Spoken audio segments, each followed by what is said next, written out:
สบายดีเนาะทุกคนเนาะมื้อนี้ข้าสิมากินกันเนาะ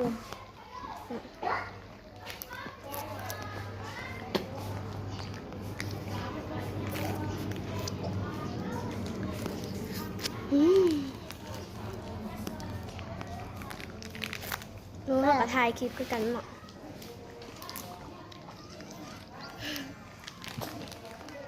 แต่ว่าถ้าถ่ายคลิป YouTube เนาะเขาเล่น YouTube เขาบ่ได้เล่น TikTok เนาะเพราะว่า TikTok เขาตั้งกันบ่ว่าจังบ่ได้หรอกมันเข้าบ่ได้จังว่าเป็นหยัง